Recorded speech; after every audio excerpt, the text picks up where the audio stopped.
함께 따라하겠습니다. 베레아에서 배웁니다. 베레아에서 배웁니다. 바울 일행에게 이제 본격적인 유럽 선교 여정이 시작이 됩니다. 지난 시간에 빌립보 이야기를 함께 나누었었죠. 그들은 빌립보를 떠나 암비볼리와 아볼로니아를 거쳐서 데살로니가에 도착합니다. 데살로니가는 마게도냐 지방의 수도였기도 하고요. 대표적인 도시였습니다. 그곳에는 빌립보에는 없었던 회당도 있었습니다. 회당에서 안식일의 전례대로 성경을 강론했다라고 말씀하고 있는데 3주 동안 강론했다고 이야기합니다. 그것이 3주 동안만 머물렀는가라는 그거는 확실히 알 수는 없지만 다만 분명한 것은 그렇게 오랜 기간을 머물지는 않았다라는 것은 분명히 알 수 있습니다. 왜냐하면 그곳에 있던 유대인들이 시기하여서 소동을 일으켜서 핍박하기 시작했기 때문에 그렇습니다. 이제부터 적극적으로 방해하는 사람들이 바울을 따라 붙기 시작합니다. 하나님의 복음을 전하는데 이방인도 아니고 하나님의 자녀라고 자처하는 유대인 동족들이 더 방해가 되고 있는 거예요. 이런 면을 보면 세상으로 하여금 믿음을 방해하는 것이 어쩌면 전혀 주님을 알지 못하는 자들이 아니라 하나님을 좀 안다고 하는 기존 신자들이 오히려 구원을 방해하고 선교를 방해하는 그 자리에 있지는 않는지 우리는 우리 스스로를 다시 한번 점검해 볼 필요가 있습니다. 어떤 사람들은 목숨 걸고 바울을 죽이려고 따라다니고요. 또 어떤 사람들은 목숨 걸고 복음의 말씀을 따라갑니다. 둘 다 목숨 걸고 따라다니는데 그렇다면 우리는 무엇에 목숨 걸고 살고 있는가? 무엇에 목숨 걸고 나아가고 있는가? 그런 질문을 스스로 다시 한번 던져봐야 되겠죠. 바울 일행은 그들을 피해서 밤에 도망을 칩니다. 그리고 도착한 곳이 베레아였어요. 그 베레아에서 사람들을 만나게 됩니다. 우리 10절 말씀 우리 함께 읽겠습니다. 밤에 형제들이 곧 바울과 실라를 베레아로 보내니 그들이 이르러 유대인의 회당에 들어가니라. 아멘. 베레아에 들어가서 이제 회당에 들어갑니다. 그런데요, 성경은 그들에 대해서 아주 그 사람들에 대해서 독특하게 표현을 합니다. 데살로니가 사람들과 같지 않다라고 그런 말부터 시작을 해요. 그들은 데살로니가처럼 세련되지도 않았고 비교할 수 없는 아주 작은 도시였습니다. 그런데 그 사람들의 마음은 데살로니가 사람들보다 훨씬 더 수용적이고 더 넓고 마음이 넓고 수용적이었다. 더 성숙한 사람들의 모습을 보여주었다라고 이야기를 합니다. 아마도 그들은 여러 도시를 지나다 보니까 바울은 비교가 되었던 것 같아요. 사람을 비교하는 것은 좋지 않지만 살다 보면 비교하고 싶지 않아도 비교가 되는 사람들이 좀 있어요. 가장 내가 힘들 때 고마운 호의를 베풀어주는 사람을 만나면 이것은 단순히 사람을 비교한다는 차원의 문제가 아니라 하나님이 특별하게 만나게 해주신 그런 사람이구나 만남으로 여겨지면서 너무나 감사하게 되죠. 그렇게 바울은 지금 간 그곳 베레아에서 그 사람들로 하여금 그런 만남의 기쁨을 누렸습니다. 그곳에서 큰 위로가 되는 만남을 갖게 되죠. 오늘 이 베레아에 만나는 만남의 이야기를 통해서 오늘 저와 여러분에게 들려주시는 하나님의 음성을 가슴으로 받는 복된 시간 될 수 있기를 간절히 바랍니다. 그러면 데살로니가 사람들과 달랐던 이 베레아 사람들의 특징은 무엇이었을까? 우리 첫 번째 함께 따라하겠습니다. 간절한 마음으로 말씀을 받는 사람들이었습니다. 간절한 마음으로 말씀을 받는 사람들이었습니다. 베레아는 별 특징이 없는 작은 도시였습니다. 하지만 그곳 사람들은 바울 일행이 보기에는 아주 특별했습니다. 우리 11절 말씀 다시 한번 읽어볼까요? 베레아에 있는 사람들은 데살로니가에 있는 사람들보다 더 너그러워서 간절한 마음으로 말씀을 받고 이것이 그러한가 하여 날마다 성경을 상고함으로. 아멘. 더 너그럽다라고 표현을 합니다. 개역 한글 성경에서는요, 더 신사적이다라고 표현을 하고 있어요. 타인의 말과 행동에 대해서 더 넓은 마음으로 수용하고 받아들이는 태도를 말하죠. 그런데 우리가 더 주목할 표현은 더 너그럽다라는 표현보다 그 뒤에 있는 말씀이에요. 간절한 마음으로 말씀을 받았다. 갈급한 심령으로 말씀을 받았다라고 이야기해요. 바울이 전하는 말씀에 대한 태도가 달랐어요. 이것은 단순하게 그 사람들의 성향을 말하는 것이 아니라 영적인 태도가 달랐다라는 말씀이에요. 여러분, 성경을 보면 말씀에 대한 반응이 참 다양하게 나타나는 것을 보게 됩니다. 지금까지 크게 보면 지금 빌립보, 데살로니가 그리고 베레아 이 세 도시를 언급하고 있는데, 그런데 모두 다 꼼꼼히 보면 그 반응이 다 달라요. 저는 이런 모습이 어쩌면 우리가 동일한 말씀을 받는데 굉장히 다양하게 반응하는 우리의 모습이 들어있지 않나라는 생각을 하게 됩니다. 한번 볼까요? 빌립보는 한마디로 말하면 하나님에 대해서 전혀 무지했어요. 마치 불신자와 같은 반응을 보이는 곳이 빌립보였다면, 이 데살로니가는요, 그에 비해서 회당도 있고 자칭 우리는 하나님의 자녀다라고 이야기하는 유대인들이 있었어요. 그런데 복음을 거부합니다. 여러분, 이건 마치 자기중심적인 신앙생활을 하는 꽉 막혀 있는 성도의 모습은 아닌가. 그런 반면에 오늘 만나는 베레아 사람들은 또 어떻습니까? 말씀이 굉장히 수용적이었어요. 계속해서 새로운 가르침에 대해서 활짝 열려져 있어요. 간절하게 그 가르침을 구합니다. 겸손하게 말씀을 받는 거죠. 어쩌면 달라도 이렇게 다 다를 수가 있을까? 같은 동일한 복음의 말씀인데요. 그러면 그렇다고 해서 데살로니가 사람들은 다 말씀을 거부하고 베레아 사람들은 다 수용했을까요? 그것도 아니죠. 우리가 여기서 발견할 수 있는 흥미로운 사실, 우리가 기억해야 할 사실이 있다면 그것은 이 세 도시가 각각의 환경과 반응은 다 달랐지만 그럼에도 불구하고 모든 곳에는 하나님이 예비하신 옥토와 같은 사람이 있었다라는 말씀이에요. 어딜 가든 하나님의 자녀가 있었어요. 구약적으로 표현하면 남은 자 7,000명이었고 또 이사야의 표현을 빌린다면 그루터기와 같은 사람들이었어요. 비록 소수지만 하나님의 거룩한 사람들이 곳곳마다 예비되어 있었던 것이죠. 다만 그 예비된 사람들이 많으면 좋겠지만 현실적으로 보면 그렇게 많지 않다는 게 현실입니다. 예수님의 씨 뿌리는 비유만 봐도 알 수 있잖아요. 열매 맺는 좋은 땅은 전체 퍼센테이지로 보면 4분의 1밖에 되지 않아요. 그래서 어찌 보면 이 기독교의 역사는 영적인 소수자의 역사가 아닌가, 우리는 그렇게 발견할 수 있습니다. 각각의 상황은 달랐지만요, 각 도시마다 회심자들과 동역자들이 있었습니다. 데살로니가에는 야손과 및 그 형제들이라는 표현하는 사람들이 도와주죠. 그리고 오늘 본문에서도 돕는 형제들이 있습니다. 여러분, 이런 사실을 볼 때 여러분 꼭 기억할 수 있기를 바랍니다. 지금 처한 환경과 믿음의 길이 비록 힘들고 지칠 때가 분명히 있겠지만 너무 외로워하지 마셨으면 좋겠어요. 너무 두려워하지 않았으면 좋겠습니다. 왜 그렇습니까? 하나님의 말씀을 의지하면서 함께 내 옆을 걷고 있는 동역자들이 있기 때문입니다. 하나님이 붙여주신 하나님의 사람들이 우리 주변에 있는 거예요. 지금 저와 여러분 옆에 계신 분들을 하나님께서 특별히 붙여주신 자로 여기고 함께 격려하고 지지하면서 영적으로 동행할 수 있기를 간절히 바랍니다. 그런 의미에서 옆에 계신 분들과 함께 좀 이런 말씀을 좀 나눠볼까요? 그러니까 우리 싸우지 말고 함께 잘 동행해 갑시다 하세요. 그러니까 우리 싸우지 말고 사이좋게 우리 동행해 나면서 갑시다. 말씀을 간절한 마음으로 받고 말씀으로 자신을 다스릴 줄 아는 자들의 공동체는요, 이 말씀이 주는 힘으로 하나가 될 줄 믿습니다. 이런 사람들에게는요, 성령께서 역사하지 않을 수가 없어요. 우리 12절 말씀 함께 읽겠습니다.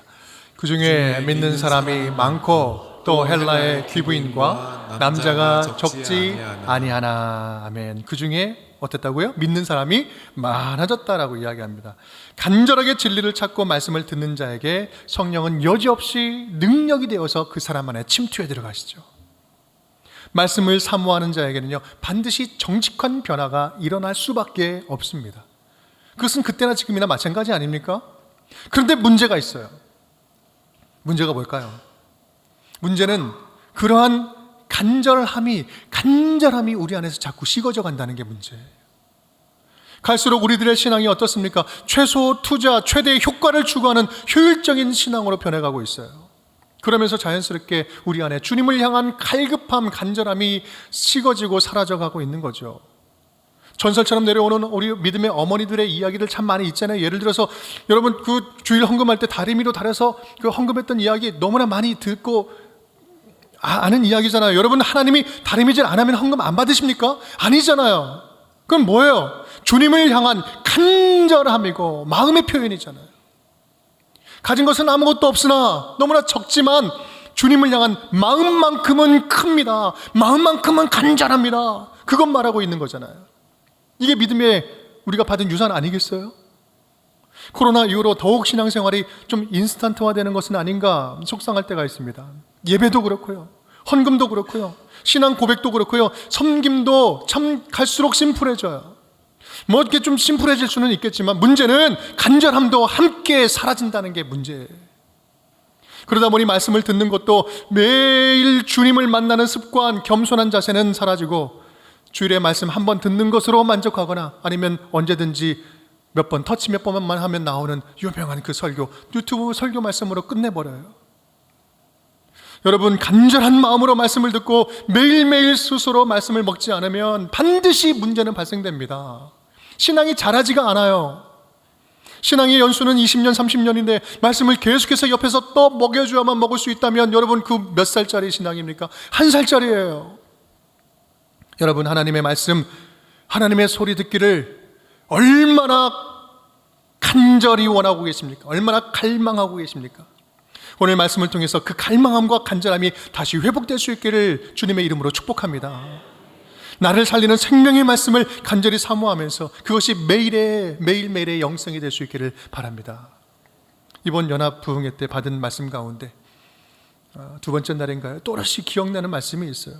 거룩은 그냥 이루어지지 않습니다. 거룩은 그냥 이루어지지 않습니다. 우리는 주님 닮아서 거룩해져야 되는 존재인데 우리는 완벽한 존재가 아니기에 거룩의 방법이 뭐라고요? 거룩하신 하나님과 동행할 때 우리는 거룩해질 수 있고 닮아갈 수 있다. 그러면 동행하는 습관은 어떻게 되어 있는가? 여러분, 우리 안에 주님을 향한 간절함이 회복되고 경건의 습관이 회복될 때 우리의 멈추었던 눈물샘의 눈물이 다시 고이고 끊겼던 우리의 영적인 생기가 다시 활기를 찾게 될 줄 믿습니다. 목마른 나의 영혼 주를 부르니 나의 맘 만져 주소서. 주님을 향해 나아갈 때 목마른 심정으로 나아가는, 오늘 베레아에서 배우는 말씀, 주님을 향한 말씀, 주님을 향한 말씀을 향한 살아있는 믿음과 살아있는 감정과 살아있는 간절함이 회복될 수 있기를 주님의 이름으로 축복합니다. 두 번째입니다. 우리 함께 따라하겠습니다. 분별하는 마음으로 말씀을 받는 자들이었습니다. 분별하는 마음으로 말씀을 받는 사람들이었습니다. 우리 11절 다 함께. 베레아에 있는 사람들은 데살로니가에 있는 사람들보다 더 너그러워서 간절한 마음으로 말씀을 받고 이것이 그러한가 하여 날마다 성경을 상고함으로. 아멘. 날마다 성경을 상고했다라고 이야기합니다. 베레아 사람들은 말씀을 듣기만 한 게 아니라 말씀을 들은 말씀을 분별하고 깊이 깨달아가는 과정을 가졌어요. 여기서 상고하다라는 헬라어 단어는 아나크리노라는 단어, 위에서 판단하다 뭐 이런 직역하면 그런데 쉽게 말하면 꼬치꼬치 캐묻는 거예요. 추조하는 거, 묻고 분별해서 깨달아 알게 되는 거예요. 질문하고 판단하고 분별해 아는 겁니다. 쉽게 말하면 바울의 말이 이 지금 구약에 제대로 근거하고 있는지, 이 비이성적이지는 않는지, 성경이 진짜 그렇게 말씀하고 있는 것인지 말씀 안에서 분별하는 거예요. 여러분, 우리가 신앙생활 하다 보면 이 성경에 대해서, 신앙생활에 대해서 얼마나 궁금한 질문거리가 많이 있습니까? 그런데 여러분, 이 믿음에 대한 질문에는요 크게 두 가지 질문이 있습니다. 두 종류의 질문이 있어요. 하나는 믿기 위해 던지는 질문이 있고요, 또 하나는 딴지 걸기 위해서 던지는 질문이 있어요. 다 꼬치꼬치 캐물어요. 그런데 전자는 계속해서 질문을 하면서 진리에 접근해 나가요. 그러면서 더욱더 믿음이 커져나가는, 믿음을 믿기 위해서 믿는 질문이 있고, 또 하나는 계속해서 딴지 거는 거예요. 그냥 궁금히 질문을 던지는 거예요. 질문을 위한 질문을 하는 거죠. 여러분, 이거는 아나크리노가 아니에요. 베레아 사람들은 진리를 찾고 믿기 위해서, 더욱더 그 진리의 말씀을 새기기 위해서 아나크리노, 계속해서 꼬치꼬치 캐물으면서 더 다가가고 있는 거예요. 갈망함이 없는 신앙이 첫 번째 문제라면, 두 번째 문제는요 갈망만 있는 신앙이 두 번째 문제예요. 어쩌면 갈망 없는 믿음보다 더 위험한 믿음은, 더 뜨겁기만 한 믿음이 더 위험하지 않을까요? 왜 그럴까요? 잘못된 방향으로 전력 질주를 할 수 있기 때문에 그렇습니다. 대상이 잘못되면 그 큰 열심도 아무런 소용이 없잖아요. 신앙생활 가운데 가장 위험한 믿음을 뭐라고 하는지 아십니까? 덮어놓고 믿는 믿음, 이게 제일 위험한 거예요. 여러분, 성경은 덮어놓고 믿는 게 아니라 펼쳐놓고 믿어야 되는 거예요. 베레아 사람들처럼 말씀을 분별하지 않으면 어떤 일이 생길까? 크게 두 가지 정도를 좀 정리해 보면, 첫 번째는 왜곡된 교리에 속절없이 무너져 버립니다. 하나님을 오해하죠. 하나님의 성품을 몰라요. 그러니까 신앙생활에 왜곡이 생겨요. 잘못된 신앙생활을 강조하게 되죠. 여러분, 우리들의 전통적인 가르침 안에는 얼마나 많은 오해들이 섞여 있는지 모릅니다. 성경적이지 않은 그런 습관들이 많이 있어요. 헌금을 많이 하면 많이 할수록 더 큰 많은 복을 받습니까? 천국은 죽어서만 가는 곳입니까? 예배당이 성전입니까? 교회가 상처 없는 자들의 모임입니까? 한 번 구원은 영원한 구원입니까? 살짝 맞는 것 같기도 하고 아닌 것 같기도 하고. 여러분, 제대로 분별해야 할 말씀들이 참 많아요. 그런데 문제는 나는 다 알고 있다고 생각하는 게 문제예요. 이단이 그런 틈새를 뒤집고 들어가서 우리를 넘어뜨리는 거예요. 하나님이 언제 가정을 버리면서까지 신앙생활하라고 이야기하십니까? 교회 외부에서 하는 성경 공부는요, 아예 갈 생각조차 1%도 하지 마세요. 무조건 이단입니다. 여러분, 또 두 번째로 분별하지 않으면 어떤 문제가 생길까? 이 자기중심적인 신앙에 빠지기 쉬워요. 자기중심적인 신앙. 사단은 말씀을 자기중심적으로 해석하도록 유혹합니다. 사단도 잘 이렇게 성경 말씀 보도록 해요. 근데 이게 하나님의 뜻과 살짝 달라지게 하는 거죠. 신앙은 굉장히 좋은 것 같은데요, 손해보는 딱 순간에 손해를 절대 안 봐요. 양보해야 되는 순간에 절대 양보하지 않아요. 그리고 공동체를 통해서 내가 하나씩 모난 부분들이 다듬어져가는 이것을 견디지 못하게 해요. 그냥 혼자 잘 믿으면 되지, 공동체 안에서 부대끼는 십자가가 없어요. 왜냐하면 이 사단의 노림수는 십자가 없는 신앙을 이야기하기 때문에 그렇습니다. 우리가 잊지 말아야 할 중요한 사실은요, 하나님은 이 공동체를 통해서 말씀을 분별하게 하시고 공동체를 통해서 우리를 온전한 인격으로 훈련시키시고 우리를 다듬어 가신다는 말씀입니다. 예수님 닮은 영성은 공동체를 떠나서는 존재할 수가 없습니다. 왜냐하면 우리 예수님이 교회의 머리가 되시기 때문에 그래요. 예수님 안에 우리는 모든 몸으로 존재하잖아요. 에베소서 4장 말씀, 그는 머리니 곧 그리스도라. 그에게서 온몸이 각 마디를 통하여 도움을 받음으로 연결되고 결합되어 각 지체의 분량대로 역사하여 그 몸을 자라게 하며 사랑 안에서 스스로 세우느니라. 우리 교회 공동체를 통해서, 예수님이 머리된 교회 공동체를 통해서 우리를 온전하게 세워가신다는 말씀이죠. 따라서 하나님은 지금 우리 운정교회를 통해서 저와 여러분을 자라게 하실, 성장하게 하실 계획이 있으신 줄 믿습니다. 우리 운정교회는 그런 목적과 사명을 가지고 지금 이 자리에 있는 거예요. 적어도 하나님께서 당신의 자녀들을 우리 교회에 보내주셨을 때에는 우리 운정교회를 통해서 믿음을 회복하고, 지금까지 아팠으면 치유해주고, 모자라면 좀 채워주고, 멈춰 있으면 다시 힘있게 갈 수 있도록 잘 돕는 역할을 하라고 주님께서 우리 교회를 여러분 만나게 하신 줄 믿습니다. 저는 그것을 믿어요. 그렇기 때문에 저는 책임감이 있습니다. 그렇기 때문에 분명하게 다시 한번 여러분에게 권면합니다. 우리 운정교회 모든 성도님들, 모든 가족들은 예외 없이 복음을 점검하고 복음을 분별하고 다시 복음으로 채우는 영적인 훈련 가운데 서 계시기를 간절히 바랍니다. 그것을 위해서 우리 교회는 영적인 뿌리 과정이 있잖아요. 제자 훈련과 생활신앙 알파가 있습니다. 무엇보다 이 소그룹 제자 훈련과 1:1은 우리 교회의 필수 과정입니다. 여기서 필수 과정이라는 것은요, 기본적으로 우리가 함께 공유해야 할 복음에 대한 이해를 말하는 것이기도 하고, 더 근본적으로 보면 믿는 자라면 누군가에게 선명하게 내 말대로, 내 언어로 복음을 전할 수 있는 자가 되는 것, 이것이 필수라는 거 아니에요? 기본이라는 거 아니겠습니까? 여러분, 아직 안 하신 분들은 괜찮습니다. 언제든지 신청하셔도 돼요. 여러분을 위해서 우리 1:1 양육자들이 계속해서 준비되어 있습니다. 1:1 동반자만 함께 하는 것은요, 1년 언제든지 상시적으로 신청하면 바로 연결돼서 1년 상시 진행되고 있어요. 여러분, 이것이 우리 교회가 베레아 사람들처럼 말씀을 깊이 상고하는 모습인 것입니다. 여러분, 다시 말씀드리지만 저는 운정교회 우리 모든 성도님들이 다 양육자가 되기까지 저는 이거 계속해서 강조할 겁니다. 저는 주일 예배 드리는 지금 이 자리에 나와 있는 인원이 우리 교회 성도수라고 생각하지 않습니다. 복음을 자기 말로 누군가에게 전할 수 있는 성도, 복음이 흘러가는 통로가 되는 성도, 양육자로 세워진 성도의 수가 진짜 우리 교회의 성도의 수라고 저는 생각합니다.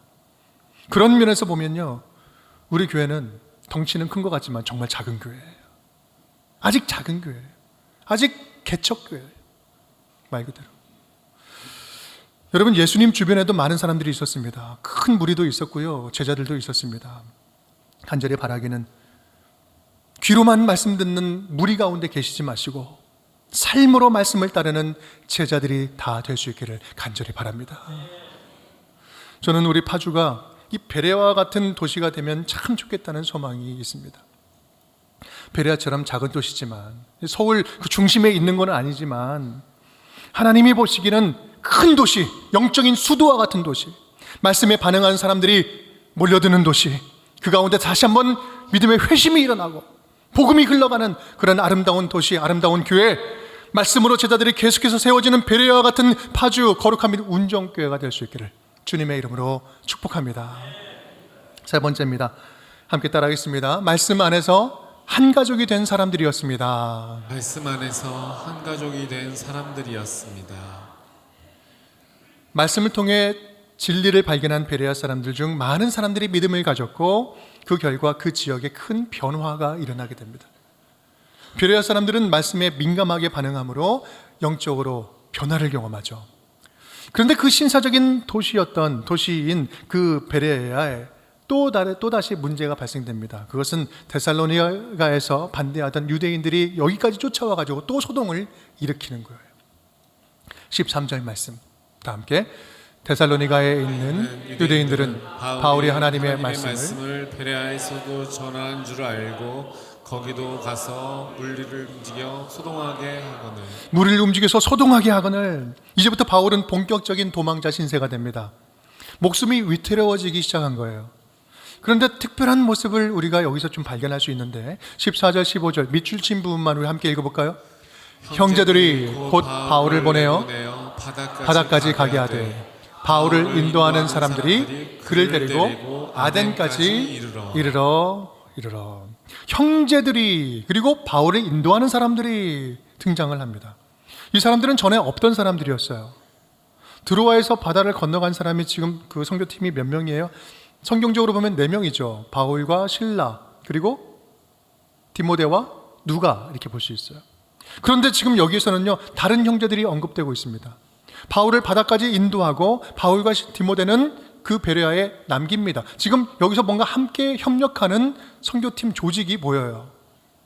그들이 바울을 데리고 아덴까지 비밀리에 이동합니다. 여러분, 지금 누군가 이 위험한 바울과 함께 한다는 것은요, 목숨을 건 행위였어요. 바울이 돈 주고 용병을 샀겠어요? 아니요. 지금 바울과 함께한 그들은 목숨을 건 동역자들, 함께 죽고 함께 살겠다는 예수 그리스도 안에서 한 가족된 사람들의 공동체였다라는 말씀이에요. 그렇습니다. 예수 그리스도의 십자가 복음은 예수님을 구주로 믿는 모든 성도들을 한 가족 되게 하는 능력이 있는 줄 믿습니다. 왜냐하면 예수를 삶의 주인으로 모시는 순간 예수의 생명이 새 생명이 되어 그 사람 안에, 우리 안에 자리하기 때문에 그래요. 내가 그리스도와 함께 십자가에 못 박혔나니 그런즉 이제는 내가 산 것이 아니요 내 안에 누가 사는 것이다. 오직 그리스도께서 사시는 것이라. 내 안에 사는 것은 예수 그리스도께서 사시는 거예요. 예수께서 십자가에서 죽으셨다가 다시 살아나심으로 우리에게 영원한 생명을 이식시켜 주셨으니 우리가 이로써 사랑을 알고 우리도 형제들을 위하여 목숨을 버리는 것이 마땅하니라. 내가 사는 것이 아니라 내 안에 예수 그리스도가 사시기 때문에, 죽었다 살아나신 예수의 새 생명이 우리 가운데 담겨져 있기 때문에 그런 거죠. 예수 그리스도를 믿는 자로서 이 세상을 이기는 유일하고도 가장 강력한 방법은 형제가 목숨 걸고 사랑하는 그 희생적인 결단에 있다는 말씀이에요. 죽기까지 사랑하는 그 가족 같은 사랑으로 승리하는 것, 사랑으로 승리하는 것, 이것이 바로 십자가의 승리인 것입니다. 예수님께서 우리에게 주신 능력의 보혈의 능력이에요.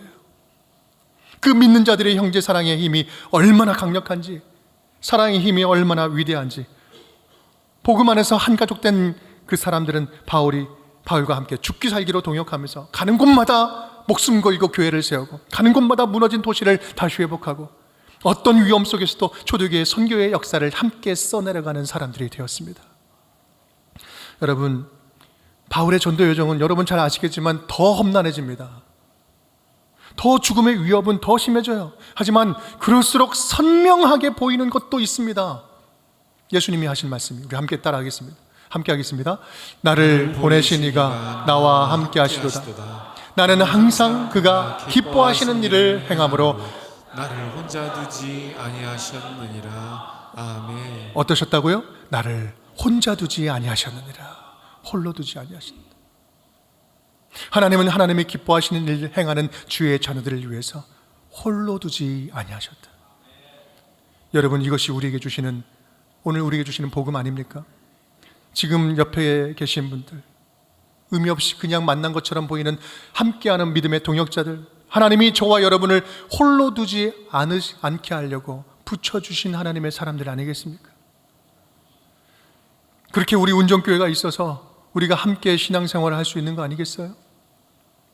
말씀대로 살아보려고 하는데 자꾸 시험 들고 타협하고 싶어질 때 함께 잘 살아보자고, 말씀대로 살아보자고, 말씀대로 힘들어도 그것이 맞는 길이라고, 내가 살아보니 힘들지만 그래도 함께 해볼 수 있겠다고, 그렇게 함께 위로하면서 격려하면서 나아간다면 힘들지만, 너무나 고통스럽지만, 여전히 힘든 일이 찾아오지만 여러분, 이 세상 말씀대로 살아갈 힘이 있지 않겠습니까? 그런 동역자들, 믿음의 공동체, 영적인 가족 공동체가 있다면 여러분, 말씀대로 살아가는 그 길을 한번 걸어가 볼 수 있지 않겠어요? 그래서 함께하는 우리 교회 목장, 소그룹, 믿음의 동역자들 만남들이 그렇게 소중한 거 아니겠습니까? 사랑하는 여러분, 예수 안에서 함께하는 동역자가 있다는 것은 정말 행복한 일입니다. 우리는 지금까지 신앙이 너무나 개인적이에요. 나 혼자 잘 믿으면 된다라고 생각하고 공동체가 그렇게 중요한지 모르며 살아갑니다. 함께 믿음의 길을 걸어가고 있는 옆 사람이 얼마나 소중한 존재인지, 하나님의 뜻이 담겨져 있는지 우리는 모르고 살아갈 때가 너무나 많이 있어요. 하지만 여러분, 동역자가 있다는 것은 하나님이 주신 축복입니다. 교회가 있다는 것은 여러분의 주신 하나님의 선물이에요. 이번에 광성교회와 연합으로 부흥회를 했습니다. 참 의미 있는 시간이었습니다. 우리 교회 한 반절 정도 되시는 성도님들은 광성교회에서 넘어왔고요, 한 반절 정도 되시는 성도님들은 광성교회 잘 모르세요. 그래서 왜 함께 해야 되냐 이런 질문도 많이 받기도 했고요. 근데 우리가 지금 뿌리를 같이 하고 또 연합해야 할 형제교회가 있다는 거, 우리 교회 단독으로 부흥회 하면요 훨씬 수월합니다. 많은 분들 이 자리에 와서 은혜 받고 더 불편하지 않아요. 함께 하려니까 비도 축축이 오는데 얼마나 불편하고 했는지 몰라요. 하지만 그럼에도 불구하고 형제가 연합하여 동거함이 어찌 그리 선하고 아름다운고, 연합한다는 거, 불편하지만 연합한다는 거, 이거 하나님께서 정말 기뻐하시는 겁니다. 주의 일을 하는데 함께 힘쓸 동역자가 있다는 것, 힘들고 힘써야 할 때 곁을 지켜줄 가족과 같은 형제가 있다는 것, 함께 지역을 힘을 합해서 섬길 한 식구가 있다는 것, 든든하게 지키는, 여러분은 얼마나 이게 큰 힘이 되는지요. 함께 말씀을 듣고 기도하는데 그런 마음을 막 폭포수처럼 주시는 거예요.